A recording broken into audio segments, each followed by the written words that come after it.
Assalamualaikum dan salam sejahtera. Selamat pagi kepada semua murid.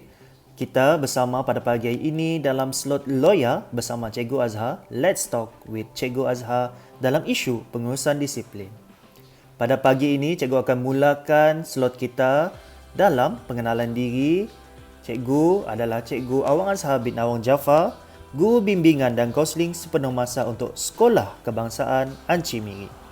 Objektif cikgu mengadakan slot ini untuk mengulas isu mengenai murid dan memberi bimbingan serta motivasi.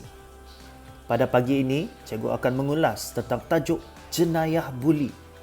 Dalam ini, cikgu akan mengenalkan murid-murid kepada isu semasa buli, apa yang berlaku pada masa sekarang mengenai buli. Apa itu buli? Jenis-jenis buli yang ada, punca kenapa membuli itu berlaku, kesan buli dan akhir sekali cara mengatasi masalah buli. Dalam pada masa sekarang, pelbagai isu buli yang berlaku. Terdapat pelbagai kesan dan seperti ini anda boleh lihat murid menjadi OKU kerana dibuli. Dan satu perkara yang sangat menyedihkan yang berlaku di dalam negara kita, seorang murid telah disereka sehingga maut akibat daripada pembulian oleh rakan-rakan mereka. Dan akhir sekali yang paling terkini, budak-budak bawa geng belasah seorang bapa sebab cuba mempertahankan anaknya yang dibuli. Ini adalah kesan yang paling teruk yang kita boleh lihat akibat daripada jenayah buli. Apa itu buli sebenarnya? Baiklah, cikgu akan beritahu kepada murid-murid, buli dari dalam Dewan Bahasa dan Pustaka bermaksud menyakitkan hati seseorang dengan perbuatan dan perkataan. Itu dari Dewan Bahasa dan Pustaka. Eduka Linggo pula menyatakan bahawa buli itu mengasari orang yang lemah dengan tujuan menunjukkan kekuatan diri dia. Tapi untuk Cikgu Azhar pula, buli ini adalah melukakan badan dengan perbuatan fizikal, kamu pukul kah, kamu sepak kah, melukakan perasaan dengan ejekan atau kutukan, dan mengugut jika tidak membuat atau memberikan sesuatu yang diinginkan. Tetapi cikgu nak ingatkan dekat sini, buli bukanlah apabila seseorang membalas kembali perbuatan jahat kita terhadap dia. Bila kita buat jahat kepada orang, orang itu balas balik, kamu terus cakap, dia buli saya. Tak, itu bukan buli. Itu membalas dendam maksudnya. Itu tadi maksud buli. Sekarang, cikgu akan kenalkan apa itu jenis-jenis buli yang ada. Buli ini yang pertama, buli fizikal. Termasuklah pukul memukul, sepak terajam, ugut mengugut, menyuruh seseorang membasuh baju kamu tanpa kerelaan dia, membeli makanan, mengugut atau memicit badan, dan akhir sekali gangguan seksual, memaksa seseorang melakukan perbuatan seksual kepada diri kamu. Itu buli fizikal. Sekarang kita lihat buli psikologi pula.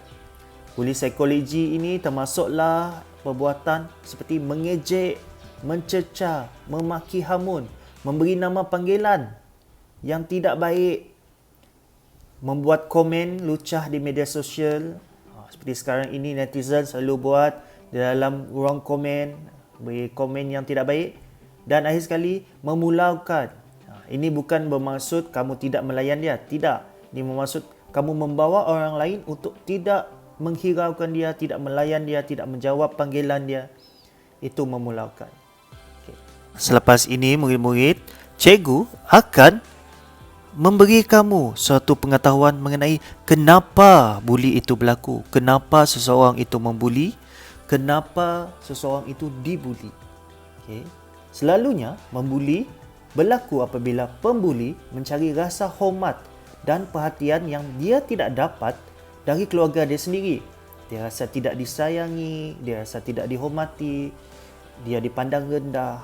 Oleh itu, dia cuba, dia turut digelar tidak guna dan gelangan yang buruk oleh ibu bapa dia dan membalas kesakitan fizikal dan emosi yang dia rasa supaya orang lain turut merasainya.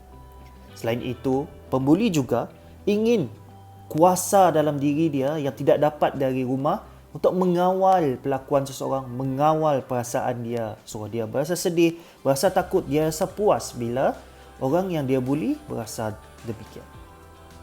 Seterusnya, kesan daripada perbuatan pembuli ini kepada pembuli itu sendiri. Dia semakin bersikap ganas, dia ingin melampaui batas, dia nak buat ini. Bila dia dah buat sesuatu, dia pukul, dia rasa tak puas, dia buat lagi lebih jahat, dia sepak, dia buat lagi, dia lukakan. Dan ini menyebabkan pembuli akan cenderung ke arah melakukan jenayah. Berkemungkinan juga apabila dia melakukan jenayah, dia dah biasa kan. Dalam rumah tangga pula dia melakukan keganasan, dia memukul isteri dia, dia menyebabkan kecederaan. Sebabkan dia terbiasa dia membuli di waktu sekolah.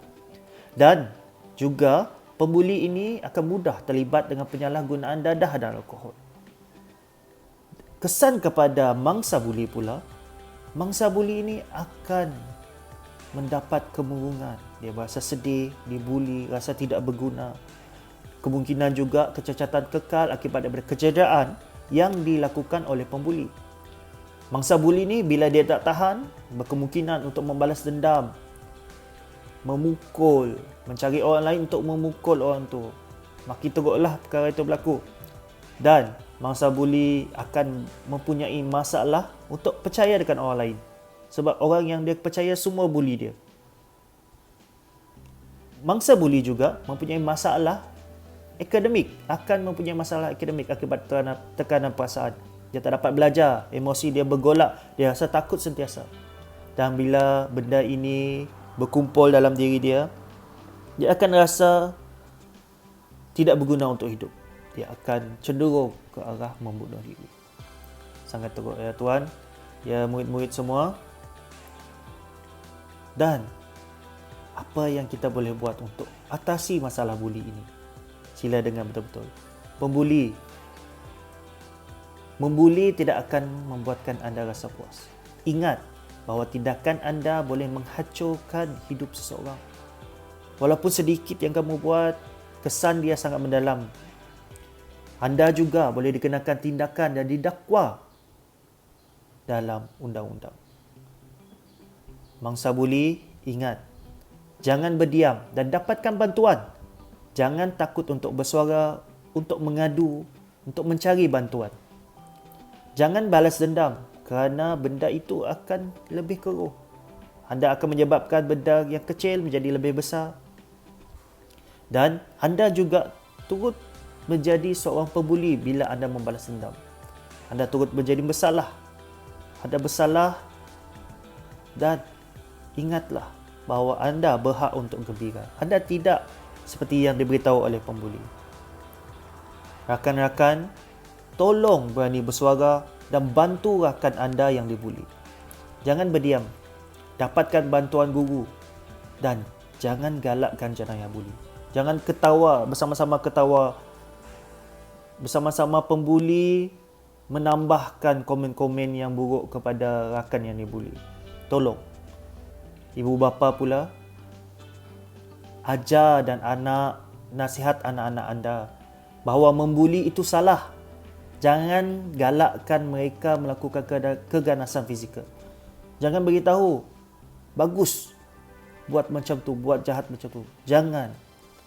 Elakkan tunjuk tingkah laku ganas atau lucah di hadapan anak-anak kerana mereka akan ikut. Apa yang mereka belajar dari rumah akan membawa ke sekolah.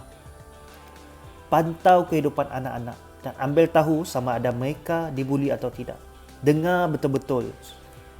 Dengar cerita mereka dan ambil tahu mana satu yang betul dan mana satu yang tidak betul. Dan apabila anda sudah siasat dengan betul, kerjasama dengan pihak sekolah dengan cara yang baik. Jangan menyebu ke sekolah. Jumpa bersama-sama pentadbir dan siasat betul-betul dan cari cara untuk selesaikan masalah itu. Guru-guru pula diminta ambil tahu jika ada aduan. Jangan tolak tepi, jangan ambil pandang enteng. Bantu sebaik mungkin mangsa buli itu dan kerjasama dengan ibu bapa dengan baik. Itulah murid-murid mengenai isu buli itu tadi. Akhir kata daripada cikgu harap kamu faham, cikgu harap kamu tahu Dan cikgu harap kamu elakkan daripada masalah buli, jenayah buli. Jangan jadi pembuli. Dan kalau kamu mangsa buli, cari bantuan secepat mungkin. Akhir kata, hapuskan buli, ambil tahu, buli tiada tempat di dalam masyarakat yang harmoni. Assalamualaikum, salam sejahtera. Kita berjumpa lagi untuk slot yang seterusnya. Terima kasih.